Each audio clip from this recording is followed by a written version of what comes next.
Hello, everyone, and welcome to another college football special, our third so far this season. Looking back at week 2, looking forward at week 3. I am the analyst. Thank you for watching. You can follow me at the analyst32 on Twitter. Looking back on last week's results, we had some ugly games, we had some big wins, and I'll also show you a bit of what my top 10 looks like. So, starting off, we have a bunch of ugly wins, losses, just results in general. Jacksonville State, 20-27 against Auburn, was leading against Auburn most of the game. It was really kind of sad to watch. I honestly thought Auburn would do better after having a tough game against Louisville, but instead they let Jacksonville State almost take one away from them. So we'll have to see. They have a big matchup coming up against LSU this week. We'll have to see how they do there. Another ugly result, this time not necessarily for the score. Notre Dame beats Virginia 34-27. Virginia's been playing pretty solidly lately, but it's more about what Notre Dame lost. Notre Dame lost their starting quarterback Zaire for the season. So they lost their one experienced guy. They're bringing in a freshman to play. So we'll have to see how they do this next week in a big game against Georgia Tech. And Georgia Tech's been firing on all cylinders. Another really ugly result from this past weekend. Toledo, after Brent Bielema for Arkansas talked a bunch of smack about the Big Ten and how the SEC was a much better conference, they go out and lose to Toledo 16-12. Arkansas did. Arkansas threw the ball more than you would expect for a Brent Bielema team, had over 500 yards of passing, and still managed to only score 12 points. Wow. They just don't know how to turn passing into a scoring opportunity. But yes, Toledo got a big win. Good for them out of the MAC. They should be able to make a strong run at the MAC title this year. Arkansas is going to have to gather things up and figure out what they're doing for the rest of the season, because if they think Toledo's tough, they got a even tougher rest of the schedule in the SEC. Big wins from this past weekend. Oklahoma, in overtime, after being down to Tennessee most of the game, beats Tennessee 31-23, which really showed what Bob Stoops has done with his program over there. In a couple of years, we've seen them struggle throughout the season in the Big 12, specifically on the back end in bowl games.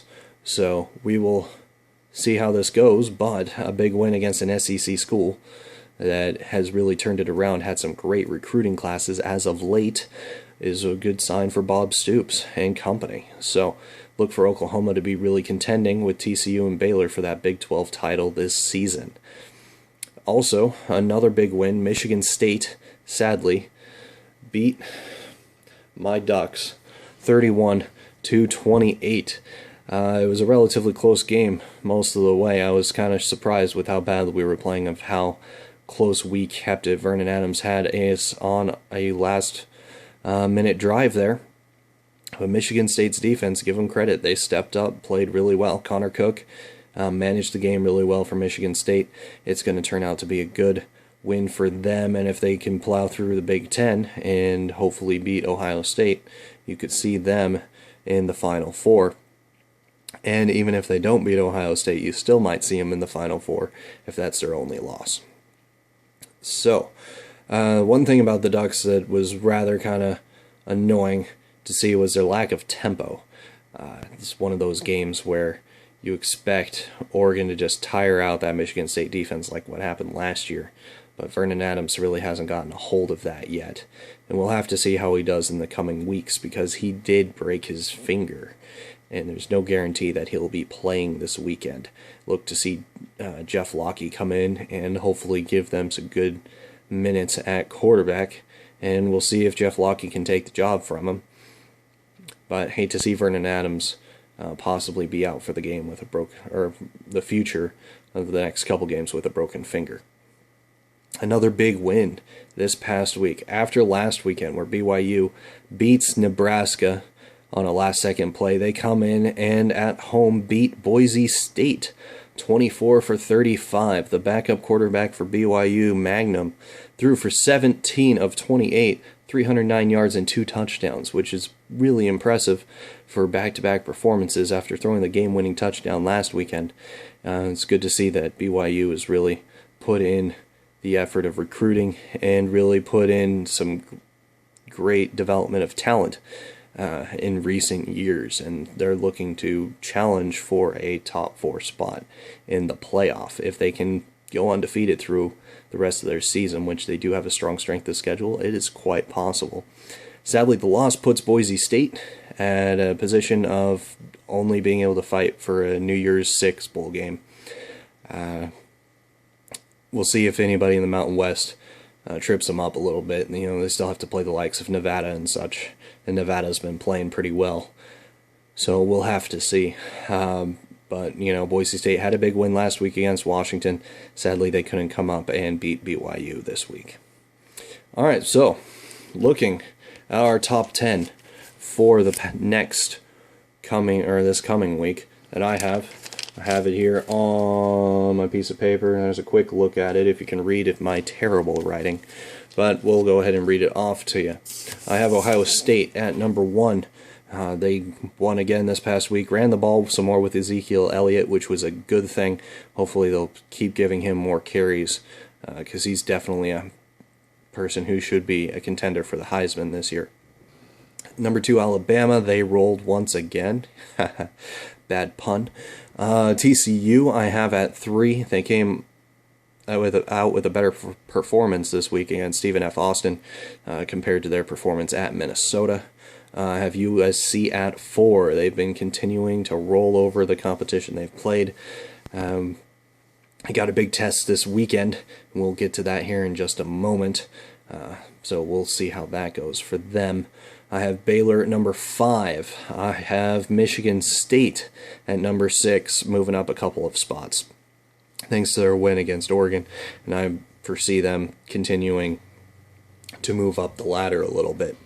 I have Oregon dropping down a couple, only a couple because it was a close loss to a top team. They're down at number 7. I have UCLA bumping up to number 8. They had another impressive win this past weekend, and they seem to be on a roll with their freshman quarterback. So look for them to play really well the rest of the year, and they'll get a couple of tough tests coming up as well.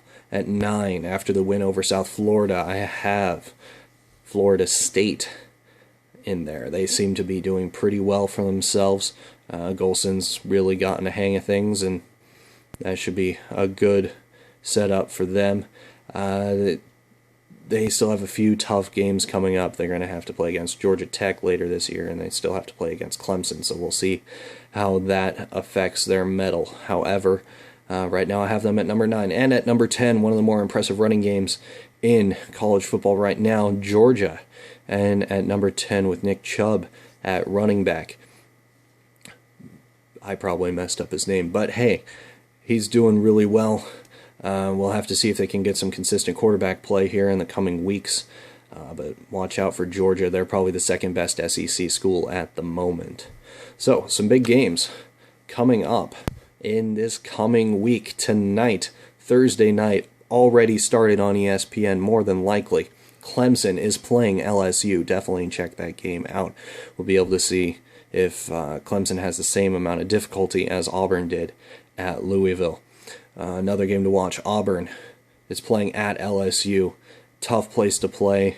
One of those games where you have a hard time escaping the talent that's available at LSU and just the environment in general. So we'll have to see if Auburn can handle that. Georgia Tech will be playing Notre Dame this weekend in a very big matchup.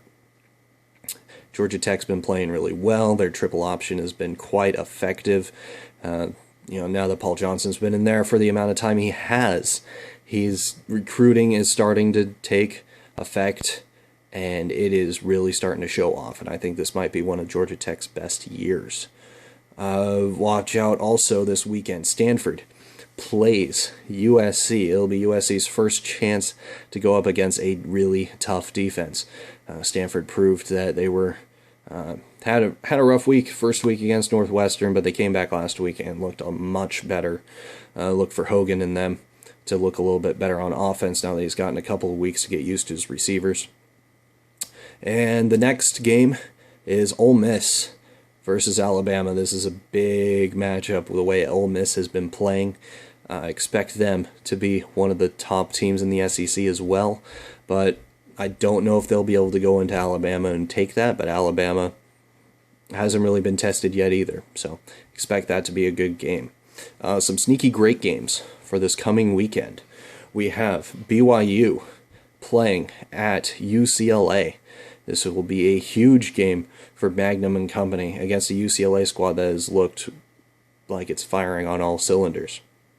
So expect some good things out of that. South Carolina is playing Georgia this weekend. Look for the old ball coach to give Georgia all they can handle. I don't think South Carolina has a ton of offensive talent. They do have one running back who's a pretty speedy guy. They just need to get the ball more. I think he only had like 3 touches in their first weekend, but he scored a touchdown late. Another sneaky good game, Northwestern and Duke. Northwestern has proved that this year they have more talent than expected, and they're always really well coached, and Duke has really turned their program around over the past couple of years. So keep an eye on that score sheet this weekend and the box score. Another huge game out of the Pac-12 and Big 12. Cal is playing at Texas. This is a game we'll be able to see if Texas has anything left in the tank, and if Cal and Jared Goff are going to be real contenders in the Pac-12 North, so keep an eye on that. And then a game not as many of you will be watching for any playoff implications, but check out Pitt versus Iowa this coming weekend. Iowa is always a fun atmosphere to watch a game, whether at home or there. And Pittsburgh this year, we'll have to see how they're going to do in the ACC, or yes, I believe they're in the ACC now, yeah, because they just changed over a couple years ago.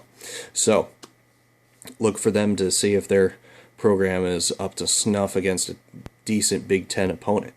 Anyway, this has been your college football special. Thank you for watching. We'll be back next week covering this weekend's stuff and then the following week's games as well. So, if you'd like to give me a like, feel free to subscribe, follow me at TheAnalyst32, and thank you for watching this college football special, and have a fantastic weekend watching some pigskin.